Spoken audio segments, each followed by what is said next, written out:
Salut à tous, aujourd'hui on se retrouve pour une nouvelle vidéo qui va vous parler du jeu Fury of Dracula. C'est un jeu édité chez FFG, c'est sorti en 2015, c'est pour 2 à 5 joueurs, c'est un jeu de Stephen Hand, c'est de type déduction aventure et ça vaut dans les 70 € pour des parties allant minimum bien sûr de 2 à 3 heures. C'est un jeu très long. Il s'agit ici de la 3e version, alors moi je vous avouerai, je me suis pas attardé sur la première et la 2e parce que je ne sais pas du tout en quoi ça change. Il me semble qu'il y a des petites nouveautés, mais vu que j'ai pas joué aux 2 précédentes, donc je ne sais pas du tout. Et ça vous met dans la peau en fait de 2 camps. Donc il y a un camp qui vont jouer les chasseurs qui vont devoir tuer le comte Dracula et le comte Dracula pardon, lui devra ramener le chaos sur la terre, créer beaucoup de vampires pour ensuite détruire ce monde et l'infester de sa progéniture sinistre.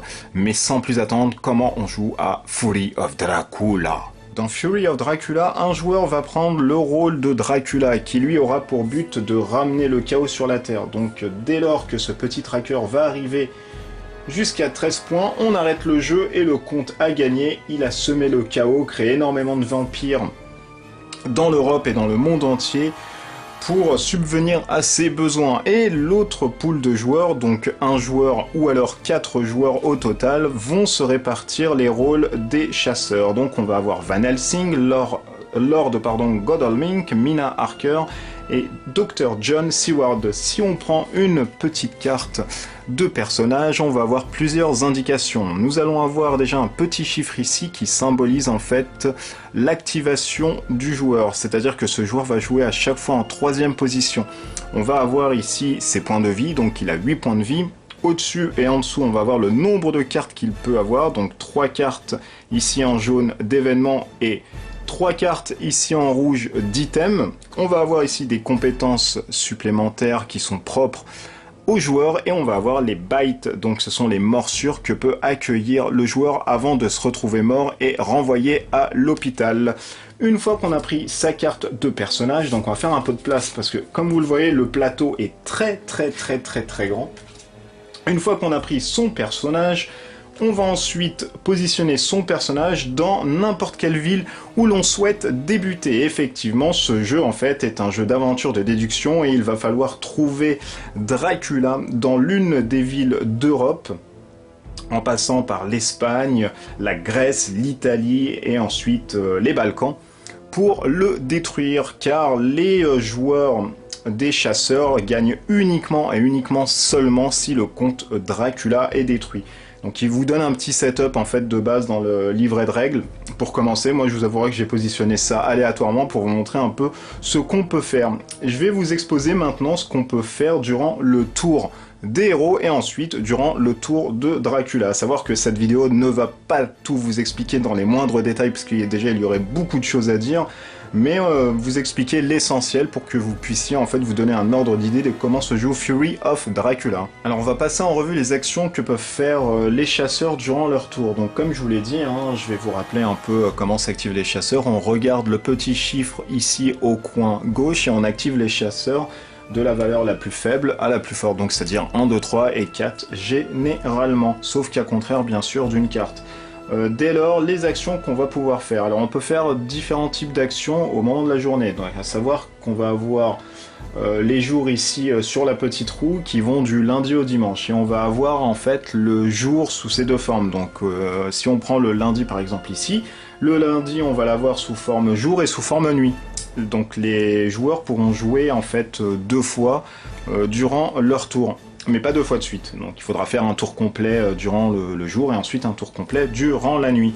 Donc on va s'attarder bien sûr sur le jour et ensuite on va faire une explication sur la nuit et ensuite on va passer à la phase de Dracula. Donc durant le jour, les chasseurs peuvent bouger, donc principalement c'est une action en fait qui va être faite, 90% du jeu ça va être de bouger et de démasquer un peu les lieux où est passé Dracula et où il a laissé des petites choses un peu néfastes, à savoir qu'on peut faire une fois une action durant son tour, donc on peut bouger. La chose la plus simple, c'est de partir d'une cité qui est adjacente à une autre cité et qui est reliée par une voie rouge. Donc ça nous coûte une action de faire ça. On peut se retrouver directement de Constanta à Varna sans problème. On peut aussi se déplacer vers la mer, donc si on est à côté d'un port maritime, on peut se déplacer directement sur la mer et poursuivre ensuite notre périple pour rejoindre une autre ville, par exemple côtière, donc ça c'est tout à fait possible.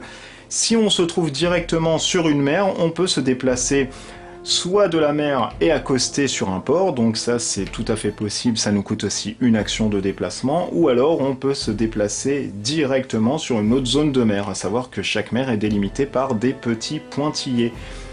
On est dans l'obligation, hein, si on commence son tour dans la mer, de bouger directement, chose qu'on peut éviter si l'on se trouve sur une ville. On peut très bien dire on reste dans cette ville pour par exemple acheter des items supplémentaires, essayer de chercher d'autres choses. Donc si on ne veut pas bouger et qu'on est sur la terre ferme, on peut le faire. Par contre, dès lors qu'on est dans une voie sur la mer, un océan, par contre, on est obligé de bouger tout le temps. Donc soit d'accoster, soit changer de région. Si vous avez un peu vu en détail le plateau, hein, qui représente un peu l'Europe centrale et un peu l'Europe de l'Est, il va y avoir en fait des voies jaunes qui sont les voies ferroviaires et des voies blanches qui sont aussi des voies ferroviaires blanches. Pour ce faire, on va pouvoir se déplacer aussi dessus, mais pour se déplacer sur des voies jaunes et blanches qui représentent en fait le train, on va devoir réserver des billets de train. Et pour réserver un billet de train, bah, ça nous coûte aussi une action, donc on ne pourra jamais se déplacer durant le même tour.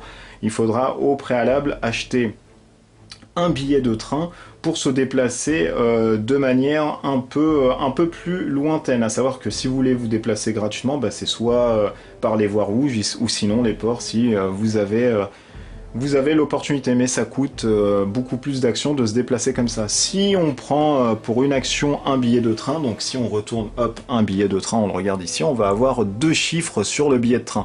On va avoir une valeur en blanche et on va avoir une valeur en jaune.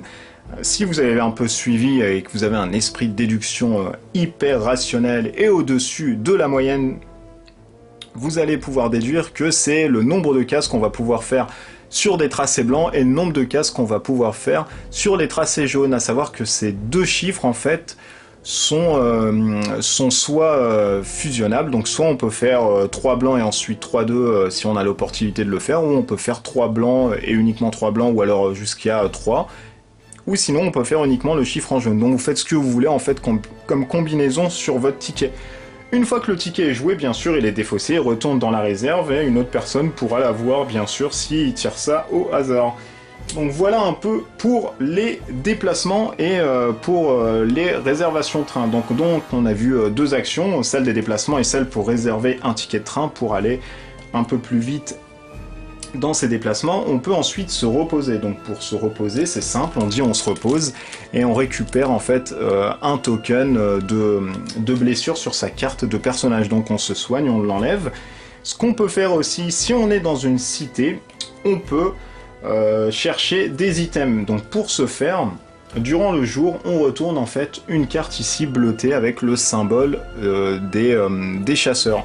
On la met directement dans sa carte, donc dans sa main, pardon, et non pas dans sa carte, ou dans son pool de cartes, c'est vous qui voyez. Et si on excède en fait sa main ici, hop, qui est pour Van Helsing de 3 cartes, on peut jouer en fait une carte pour redescendre à 3, ou alors se défausser directement d'une carte en disant ah non, je ne peux plus jouer, donc je me défausse de ça.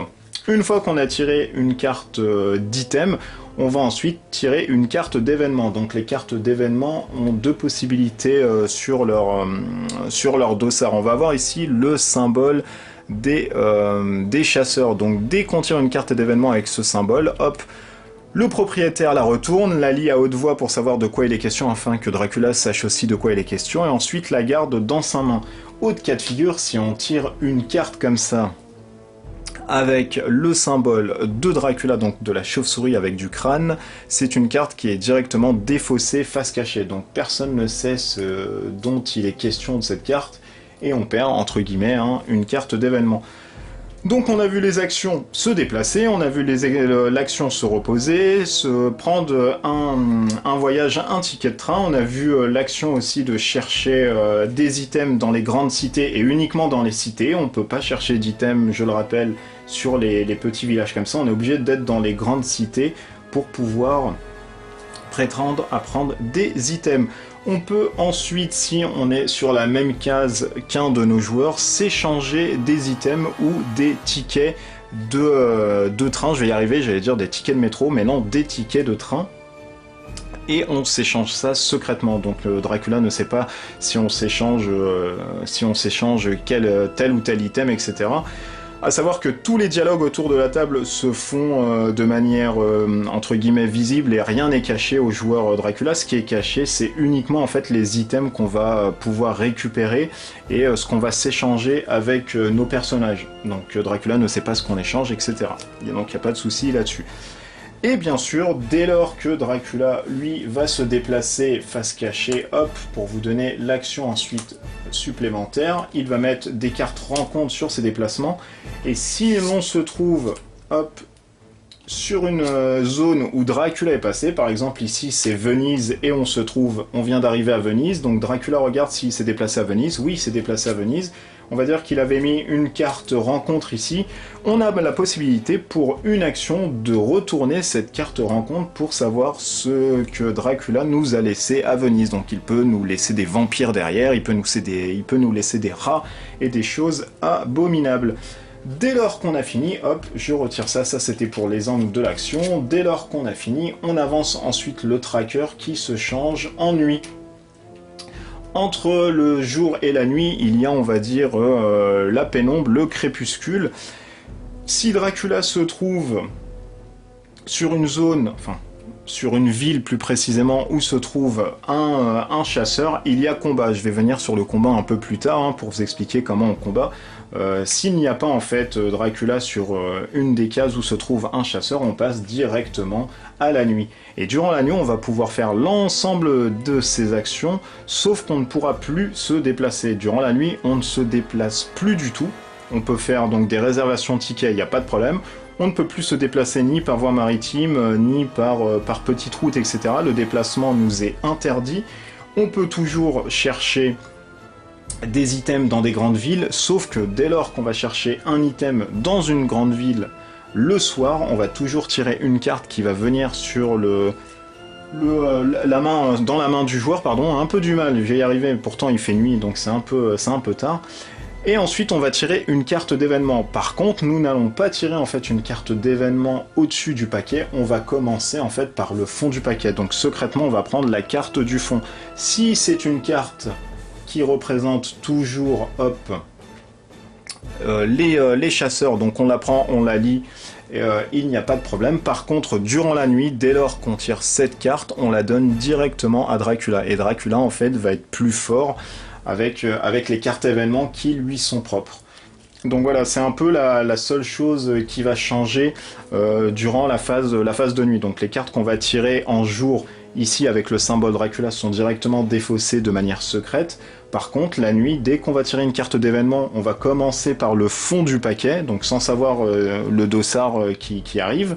Et si c'est une carte pour Dracula, on lui donne directement au lieu de la défausser. Donc là, c'est un petit changement majeur qui a son importance. Et donc voilà l'ensemble des actions qu'on peut faire avec les chasseurs. Et ensuite, un autre tour commence. Donc là, on commence de la nuit et on passe sur le mardi jour. Entre les deux, il y a l'aurore, donc pareil, entre les deux, si Dracula se trouve dans une même ville qu'un chasseur, il y a combat. Sinon, on passe à un nouveau jour et on recommence ses actions. Et là, durant le jour, bien sûr, les personnes peuvent se déplacer. Et on va voir, entre guillemets, la phase pour le joueur vampire, le joueur Dracula, qui lui, hop, s'active uniquement le soir après la deuxième action des chasseurs. Comme je vous l'ai dit en préambule, le joueur de Dracula, lui, va recevoir différentes choses. Donc il va recevoir en fait 5 cartes rencontres qui sont ici. Donc les cartes rencontres, ce sont un peu les choses néfastes que va pouvoir laisser Dracula. Je sais pas si on arrive à voir, mais les illustrations sont vraiment, vraiment terribles. Hop. Donc voilà, là on a des trucs. Non, c'est vraiment bien foutu. Donc ce sont des cartes rencontres en fait qui vont permettre au joueur Dracula de faire des embuscades aux chasseurs dès lors qu'ils se retrouvent dans la même ville où il est passé. Donc il pourra leur laisser des petites crasses face cachée, sachant que le but pour le joueur de Dracula, c'est d'arriver à 13 points entre guillemets de prestige de menace. Et les points de prestige et de menace, il peut les avoir sous différentes formes. Il peut créer en fait de nouveaux vampires, et dès qu'ils arrivent ensuite à maturité, hop, c'est-à-dire que dès lors qu'on va remplir notre petite cachette ici qui est composée de 6 cartes, dès lors qu'on va mettre une nouvelle carte ici, on va balancer celle-ci, et dès qu'une carte rencontre comme ça, hop, sort du plateau, on va pouvoir faire l'effet jaune ici qui est l'effet de maturation. Et par exemple ici ce vampire nous dit qu'on avance l'influence de 4 points, donc le joueur en fait Dracula va tout intérêt à garder ces petites cartes ici vampires pour ensuite les amener à maturation et augmenter le tracker ici. Pour lui, de toute façon, dès qu'il arrive au 13e point, il a gagné, il n'y a pas de problème, le jeu s'arrête et il remporte la partie. Donc il commence avec 5 cartes rencontres, il commence aussi avec un token, mais je ne l'ai pas sorti, mais c'est pas grave, c'est un token rumeur. Le token rumeur qui est à l'intérieur va lui permettre de générer encore plus de points d'influence et de menaces. Et au préalable, il a bien sûr, hop, je vais vous montrer ici, tac tac tac, des cartes de pouvoir. Ce sont des cartes qui vont lui permettre de se déplacer soit rapidement sous sa forme de loup, soit de se nourrir et de retrouver des points de blessure. Il va pouvoir ensuite appeler les sombres forces des ténèbres pour piocher plus de cartes jusqu'à 5 cartes rencontres, et il va pouvoir induire en erreur les déplacements des aventuriers. Donc voilà, ce sont les cartes, ça c'est la règle optionnelle, mais je vous explique un peu tout ce que vous pouvez faire avec les règles complètes, parce qu'ils préconisent en fait de jouer avec ces cartes-ci, une fois que vous avez fait des parties en fait sans les cartes. Donc nous on va prendre hop l'ensemble des cartes ici de pouvoir, on a nos 5 cartes rencontres, on a notre token de rumeur que je n'ai pas mais qui fait partie, et je vais le prendre comme ça au moins, hop, on aura vu, voilà, je vais prendre un petit token de point de vie, je sais que c'est pas bon mais je le retrouve pas. Donc voilà, et on va avoir ici des petits, ils appellent ça le despair, donc c'est un peu le désespoir. Dès lors qu'on va passer en fait une semaine complète, donc un tour complet du lundi au dimanche, et qu'on commence une nouvelle semaine, hop, on va mettre ici un petit token de désespoir. Et le token en fait de désespoir va permettre de gagner plus d'influence à Dracula. Dès lors qu'il va tuer par exemple un chasseur, il va ensuite avancer le tracker de 2. Donc ça c'est de base, on avance le tracker quand on tue un chasseur de 2 directement, plus pour chaque token en fait qui se trouve ici sur la petite ronde, on l'avance de 1. Donc là on en a un, on l'avance de 1 supplémentaire. Donc vous pouvez voir que ça peut aller très très vite si en plus à côté il arrive à générer des vampires. Donc il a ses petites cartes de pouvoir, il a ses cartes rencontres, il va ensuite prendre son deck et on va dire que voilà, il a positionné sa première ville, il partait en fait de Venise. Donc il met sa première carte ici, Venise, pour savoir hop qui se positionne et qu'il est en ce moment à Venise. Et à Venise, il se trouve ici. Durant son tour, donc une fois que l'ensemble des chasseurs en fait aura fait leur action durant le jour et durant la nuit, lui il va pouvoir se déplacer. Donc il commence son étape d'activation, hop, en décalant les cartes vers la droite, donc en les sortant au maximum. Il va ensuite jouer une carte qui va lui permettre de bouger, donc par exemple, hop, ce n'est pas la bonne carte, je vais peut-être la retrouver, voilà. Donc lui, il est parti de Venise, et là, il désire se rendre à Milan. Donc hop, il se retrouvera ensuite à Milan, donc personne ne sait qu'il est parti bien sûr d'ici, etc. Il a ensuite la possibilité, et bien sûr il le fait dans 100% des cas, de jouer une carte rencontre, et il me semble même qu'il est dans l'obligation de le faire. On va jouer une carte rencontre face cachée, hop, qui se trouve directement ici, et qui est affiliée en fait à cette ville. On a la possibilité de jouer aussi un token rumeur, qui va permettre de gagner de l'influence supplémentaire dès lors que la carte en fait va sortir du plateau. Il a aussi la possibilité de rester où il est, de ne pas se déplacer, et bien sûr de choisir une carte de pouvoir. Dès lors, il reprend sa carte rencontre, il enlève bien sûr sa carte de déplacement parce qu'il ne se déplace pas à ce tour-ci, il dit bah tiens je veux jouer cette carte-là par exemple. Il veut faire appel au sinistre pouvoir des ténèbres, et il joue cette carte, hop, ici, qui lui permet de piocher tout de suite 5 cartes, et de prendre, il me semble, sur cette carte, 2 points de blessure. Donc il prend les points de blessure affiliés, etc. Et les chasseurs savent que Dracula est blessé, parce que dès lors, dès qu'il prend des pions, bien sûr, blessure, il est blessé.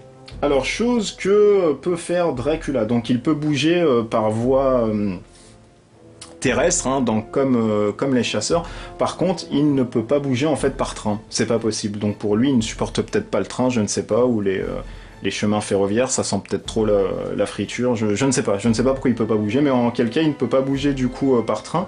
Il peut par contre bouger par mer, donc dès lors, en fait, s'il se trouve sur un port, il peut bouger directement via la mer, mais dès qu'il bouge via la mer, en fait, hop, il remplace sa carte rouge par une carte bleue. Et là, les personnes, bien sûr, savent que Dracula a emprunté en fait un chemin maritime, parce que le dossard est différent de la carte rouge. Par contre, dès qu'il prend en fait, dès qu'il va d'un port à une mer, il subit 2 points de blessure automatiquement. Bien sûr, c'est normal, il ne supporte pas du tout la mer, il est malade, il a le tournis, et ça lui donne envie de vomir. S'il change une zone maritime vers une autre zone maritime, hop, il se prend 1 point de blessure. Par contre, dès qu'il accoste, il ne se prend pas de point de blessure, il est content, il est sur la terre ferme.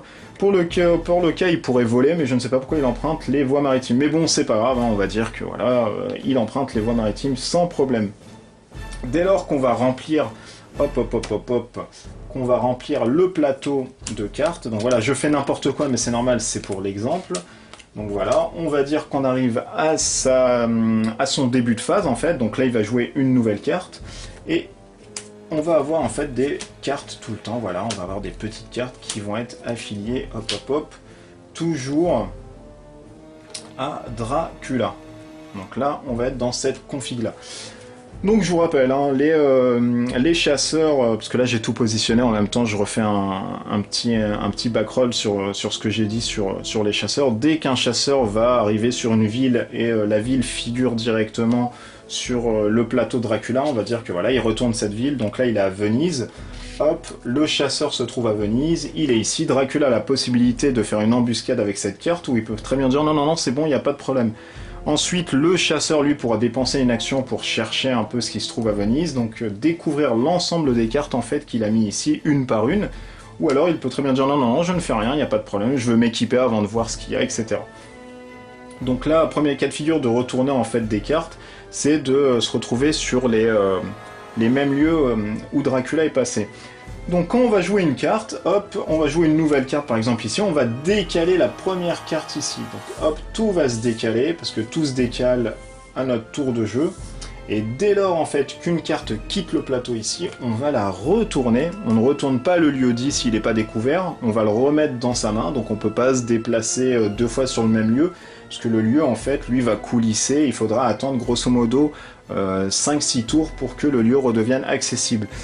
Dès lors, on va retourner la carte. S'il y a une carte avec le Mature Effect et que cette carte n'a pas été dévoilée par les joueurs, on fait l'effet de maturation qui nous dit ici d'augmenter le tracker de 4 points. Donc on va faire ça, hop, on va augmenter ce tracker de 4 points et cette carte est défaussée directement. Chose qu'on peut faire aussi, donc si on ne veut pas faire l'effet de maturation, donc d'avancer le soundtrack en disant bah non, on veut pas encore, on attend encore un peu, on peut se faire un repère. Donc pour ce faire, on peut transformer en fait la carte qui vient de sortir avec sa carte rencontre non dévoilée vers l'un des 3 slots que vous avez ici en haut. Je ne sais pas si c'est visible, normalement oui. Donc on a 3 slots ici en haut, ce sont en fait des cartes repères que Dracula pourra mettre ici.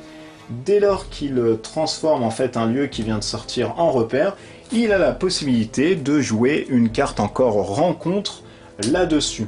Et il pourra à tout moment, dès lors qu'il devra en fait faire un mouvement, il pourra prendre une carte ici repère et la remettre, hop, ici directement sur sa phase de déplacement. Donc cette carte en fait va devenir plus puissante parce qu'il aura encore la possibilité de rajouter une carte rencontre. Donc il pourra faire ça plusieurs fois en fait, hein, s'il le souhaite. Dès lors qu'elle sort, il peut la remettre ici, etc.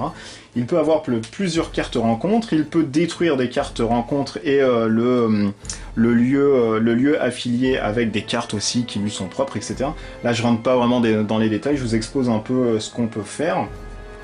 Et puis voilà comment se joue Dracula. Donc lui il va bouger de manière un peu secrète, dès lors que au fur et à mesure que les chasseurs vont parcourir un peu l'Europe, il va retourner les cartes où il est passé, il va découvrir, hein, il va faire des embuscades par rapport aux joueurs afin de les tuer et de gagner des points de menace, ou alors il va se déplacer secrètement, combiner des cartes un peu plus fortes, les ramener ici pour faire une embuscade vachement plus forte pour les chasseurs.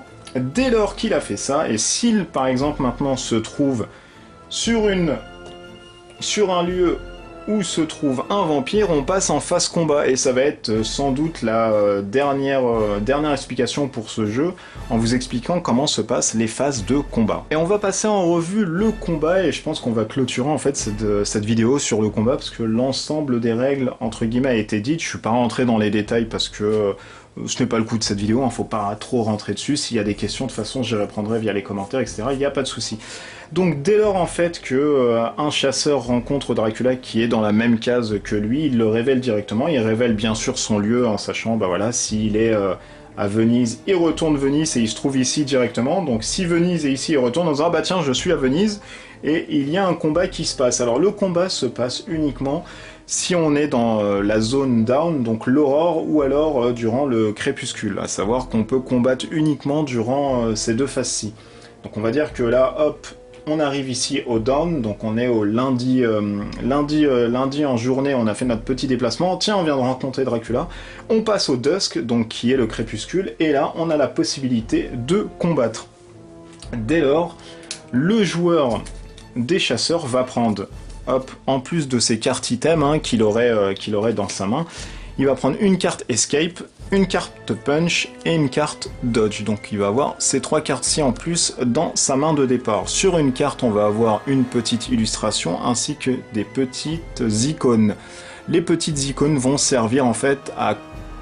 Enfin, j'allais dire le mot cancel, mais oui, à cancel en fait, à détruire des cartes de Dracula. Si on arrive à matcher en fait un symbole, donc si on joue une carte dedans et que Dracula a joué sa carte de combat qui est aussi une carte dedans, on lui enlève la carte dedans et nous on fait notre pouvoir de carte.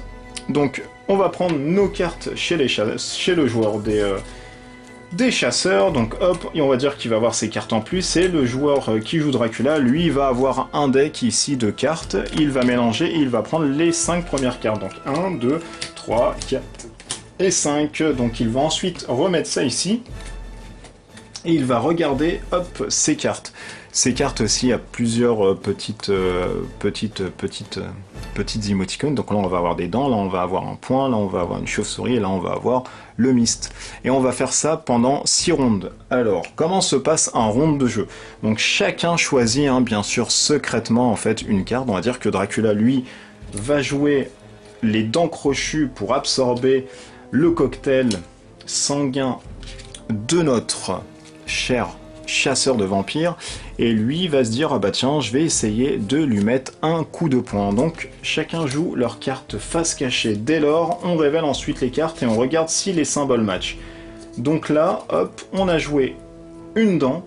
La dent ne figure pas ici, cette carte en fait va être jouée par Dracula. Donc Dracula va résoudre tout de suite son effet, qui est de reprendre 2 dommages, donc de se soigner de 2, et de faire ensuite 2 dommages au joueur adverse. Donc il va prendre 2 dommages, il va lui donner, et ensuite on fait le coup on fait la carte du je vais y arriver, hein, je vais trouver mes mots.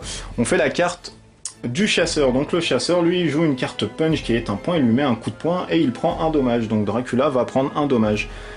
On laisse les cartes pour l'instant, c'est le premier round, on va en faire jusqu'à 6 au maximum. Dracula reprend en fait une carte de son deck et un autre tour va commencer. Lui, il va jouer une carte de pistolet, voilà, on va dire qu'il va mettre ça ici. Dracula, lui, va voir, hop, sa petite mimine et il va se dire, ah bah tiens, je vais essayer encore les dents crochues, parce que les dents crochues, c'est bien et c'est mon arme de prédilection. Ou alors, il va peut-être jouer autre chose pour vous montrer un peu comment on cancel une carte. Et il a rien d'autre ici, donc je vais tricher pour le coup.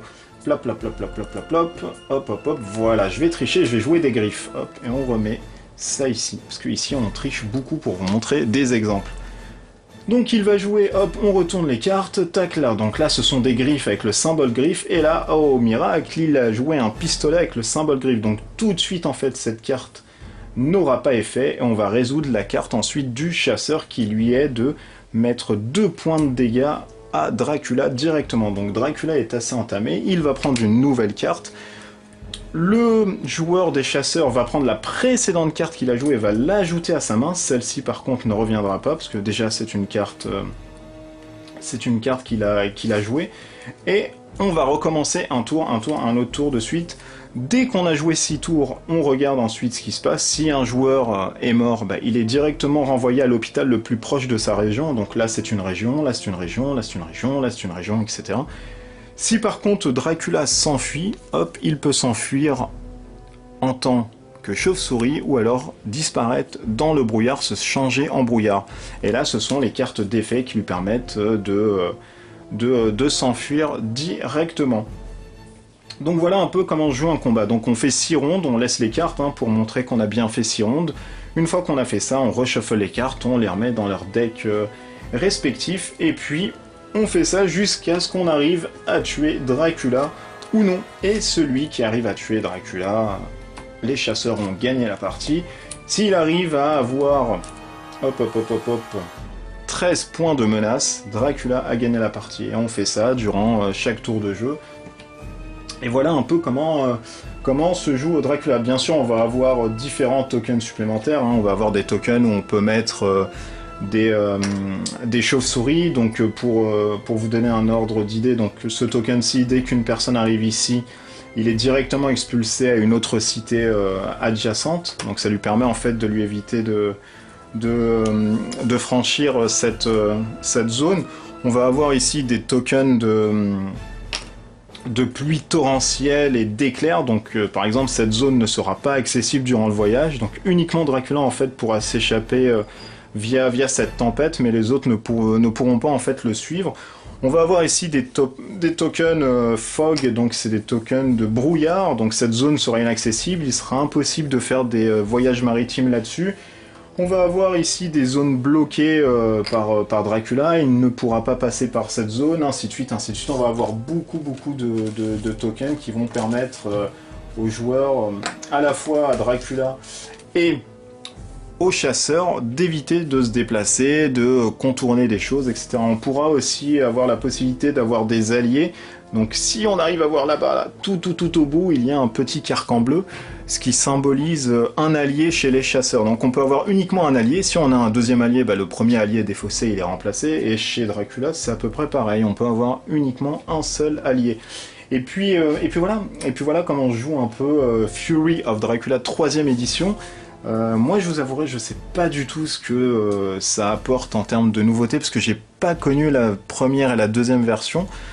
Pour avoir fouiné un peu comme une fouine sur le net, je sais que les tickets sont nouveaux, parce qu'avant les déplacements étaient symbolisés par des dés apparemment, et c'était tout pourri, c'était pas assez bien foutu. On a aussi les tokens ici de Despair qui vont renforcer en fait Dracula, et vont le rendre un peu plus fort à chaque fois qu'une semaine est finie, parce que dès lors qu'il va tuer un chasseur et un joueur, il va augmenter déjà son tracker de 2, plus le nombre de tokens qu'il a ici, donc s'il y en a 2, il augmente directement de 4, ce qui est énorme. Donc ça, je sais que c'est nouveau. Le système de combat, je crois qu'aussi ils ont rééquilibré, ils ont fait un truc dessus, alors je suis pas sûr à 100%, mais il me semble qu'ils ont rééquilibré un peu ce système-là. Tout le monde s'accorde à dire sur les forums américains que Dracula est plus équilibré, donc moins fort que dans la version 2. Apparemment dans la version 2 il avait des pouvoirs de téléportation, donc par exemple il était ici, tout le monde le cernait ici, il joue sa carte, il dit ah bah je me téléporte à l'autre bout, et c'est comme en fait si on rebootait une partie, sauf que en fait les joueurs qui jouent les chasseurs ont peut-être 3 ou 4 tours afin de finir le jeu, ce qui vous casse carrément je pense une partie. Enfin moi pour avoir fait un tout petit peu de minutes et de parties là-dessus, je sais que si on vous sort une carte comme ça vous tue le jeu directement, donc ça je sais qu'ils l'ont enlevé, pour avoir feuilleté les cartes, il n'y a pas ça, donc ça pour le coup c'est cool, et ouais, tout le monde s'accorde à dire que c'est vachement plus équilibré en fait que les 2 précédentes versions. Donc pour le coup, moi de ce que j'ai joué et de ce que j'ai vu, Ça me paraissait pas fou. Les deux camps sont vraiment sous pression. Il y a Dracula qui va laisser des merdes à droite à gauche et les autres vont avoir un mal fou à les enlever. Dès lors que Dracula est cerné, donc il va commencer à révéler un peu les cartes parce que les chasseurs arrivent sur les zones où il est passé, ils vont remonter vite à sa trace en disant bah il est passé par là donc il a fait ça. C'est un peu vraiment comme pour ceux qui connaissent un peu les lettres de Whitechapel et Scotland Yard, c'est carrément ça, sauf que c'est un peu plus simple que l'aide de Whitechapel. L'aide de Whitechapel, on peut faire des parties sans trouver Jack l'Éventreur, c'est pas un problème.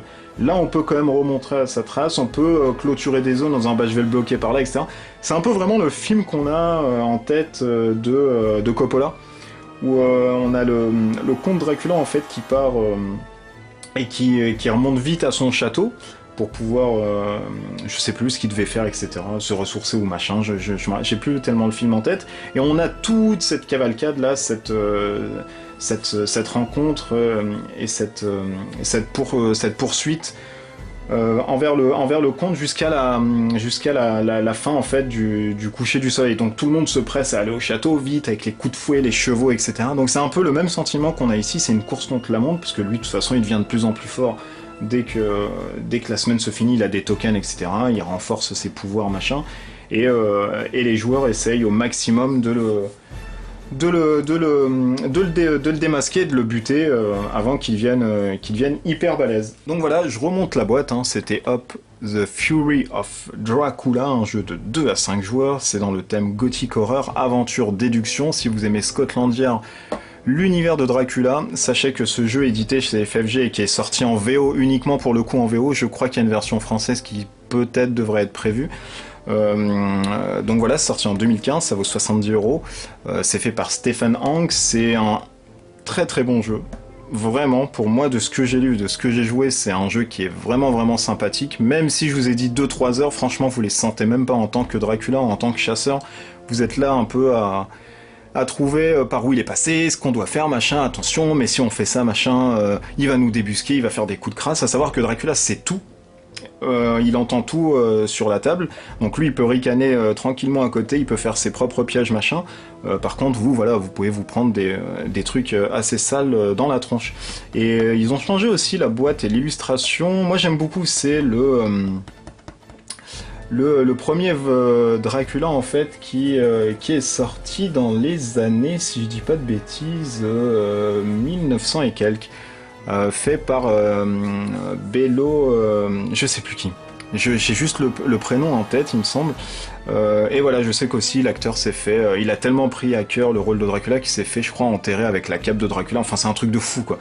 Et peut-être c'est de faire un hommage, voilà, ils ont récupéré un peu l'icône de Dracula, parce que tout le monde a cette image-ci en tête, plus que Christopher Lee. Donc voilà, si vous aimez les jeux de déduction, si vous aimez l'univers horreur gothique, si vous cherchez un jeu long, entre guillemets, qui joue à la fois très vite et qui est très prenant, et ben foncez dessus parce que c'est vraiment une bonne pioche, le matos c'est vraiment très beau, tout ce qui est design c'est vachement bien foutu, les illustrations sont à tomber même si elles restent sommaires, c'est le minimum qu'il faut en fait pour s'immerger à l'intérieur. On va dire ce qui peut rébuter maintenant, c'est peut-être la langue, même si je pense que voilà, si vous avez une personne qui sait lire l'anglais autour de la table, ça suffit amplement. Bien sûr, faut pas que ça soit le joueur Dracula, sinon bah, les cartes ici, vous allez avoir un peu du mal à les lire. Mais voilà, enfin, il y a vraiment pas de souci. Je pense pas que ça soit un frein de malade la langue, parce que c'est uniquement des cartes à lire sur les items. Et puis le reste, ça mouline, quoi, parce qu'on se déplace juste de zones, bah les noms, après, ça change un peu. Et puis voilà. Donc je ne ferai pas, je pense, de partie de Fury of Dracula, parce que ça serait très très long, malheureusement, hein, 2h30, 3 heures à filmer, bah déjà, la caméra peut-être supporterait pas, elle serait fatiguée. Et pour le coup, ça serait peut-être compliqué et fastidieux à vous faire un condensé en en 20 ou 50 minutes. Donc pour le coup, je ne ferai peut-être pas de vidéo. Ou alors, si vraiment vous voulez que j'en fasse une et que vous polluez mon compte en disant si, il faut en faire une, sinon on se désabonne, on regarde pas, et ben je pense que voilà, je filmerai certains tours en disant voilà ce qui s'est passé durant le tour 1, bah, le tour 3, 4, il n'y a rien eu, mais par contre au tour 6, il y a eu ça, machin, donc je ferai peut-être un résumé de tout ça en vidéo, c'est possible, pour le coup, il n'y a pas de souci, donc si ça vous intéresse, ouais, pourquoi pas, je ferai ça, il n'y a pas de problème majeur, ça demande juste en fait de l'organisation et certaines flexibilités que je n'ai pas. Mais c'est faisable. Donc voilà, d'ici là, portez-vous bien, c'était Fury of Dracula. Merci de regarder à chaque fois les vidéos, de partager. N'hésitez pas vraiment à partager hein, si vous aimez ce que je fais, de mettre des pouces, de vous abonner, de faire parler de cette chaîne à vos proches ou même à vos amis qui ont, je sais pas, qui ont peut-être des boutiques qui veulent illustrer certains de leurs jeux en disant bah tiens, on n'a pas envie de se coltiner les règles. Ah mais si tu achètes ce jeu-là, sache qu'il y a une personne sur YouTube qui fait des règles et donc du coup tu passeras moins de temps à lire ta règle. Donc n'hésitez pas, il n'y a pas de problème. Si vous voulez faire de la promo, c'est cool. Moi je reviendrai sur une autre vidéo de je ne sais pas quel jeu. Et puis d'ici là, portez-vous bien. Allez, ciao ciao.